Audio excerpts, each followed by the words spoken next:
All right, we want to go now to Congressman Issa, who is one of the lawmakers who's leading the charge for answers on Benghazi. Of course, he's the chairman of the House Oversight and Government Reform Committee, and he joins us now. Congressman, good morning. Good to have you with us today. Good morning, Martha, and hello from my old hometown of Cleveland. I'm back here visiting family. Oh, good for you. Well, it's good to have you with us today. Before we jump into the Benghazi issue, though, I do want to get your thoughts on the sentence for Private Bradley Manning. What do you think of it? Well, if he serves the entire time or nearly the entire time, it's probably for a young man who clearly is not only misguided, but perhaps mentally less than all there, might be fair. The real question is, what have we done to make sure it doesn't happen again?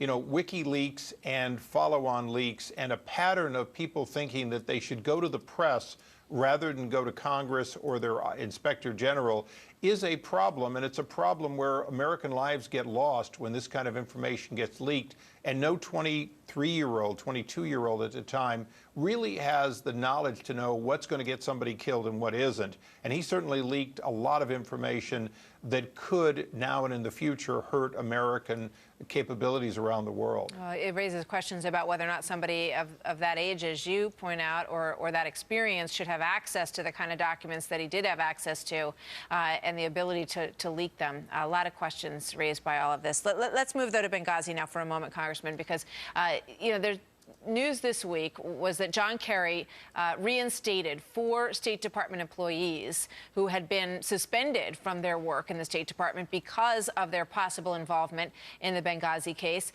Well, what do you think about this? And the big question, is there an investigation going on into what happened in Benghazi? Well, Martha, our investigation continues. We're issuing subpoenas. We are reviewing documents. Right now, we're having an interesting argument where the State Department is trying to say that documents they've already provided to us, they want to up-classify. They were unclassified. Now they want to, because we've asked to release some of them, they want to make them classified, when in fact they were emailed over unclassified networks. So there's clearly still a cover-up in the State Department going on. But, you know, the way you characterize what Secretary Kerry did, I think has to be recharacterized. These people never lost a day's pay.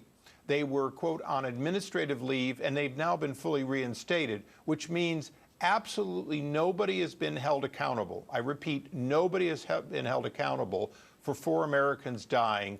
The Accountability Review Board only managed to find 4 people to use as scapegoats. They may have had some responsibility, but they certainly were not the highest level people who had responsibility.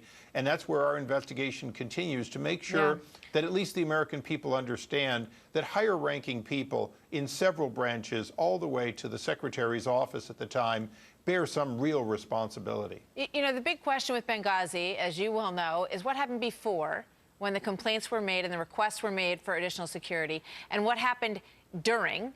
Who did this, who carried out this act, and then what happened after. And it seems that there is, you know, little or no new information. And you know, you get all kinds of feedback on this. Oh, it's over. And John Kerry seems to be wanting to sort of tie this up with a bow and push it off to the side and mark it, you know, done business.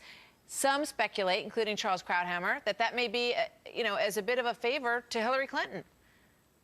Well, if he can wrap this up, it does help former Secretary Clinton. But I think the important thing, Martha, is that the people they held accountable are now back on the job. The people who were their bosses, quite frankly, have never been held accountable. So as long as Undersecretary Kennedy and many other people who reported directly to Secretary Clinton are essentially given a pass on any responsibility, then in fact, I don't believe we're going to be safe and measured around the world.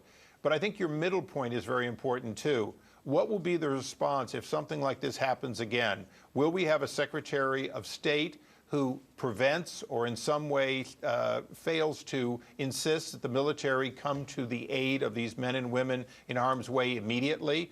It doesn't appear as though that happened on day 1 in those 9 hours. And of course, you mentioned the cover-up, the false statement, the knowing false statement that was perpetrated against the American people for about a week and even beyond, all the way till October 10th, when the president was saying in a debate that somehow he he had already said on the very next day that it was an act of terror, when in fact nothing could be further from the truth. The president really allowed the American people to be misled to think that this was some sort of a video rather than a planned terrorist attack on September 11th. Congressman, I'm sorry to jump in. We lost some time with the breaking news there, and we thank you, as always, for being with us. We'll talk to you soon. Thank you, sir. Thank you.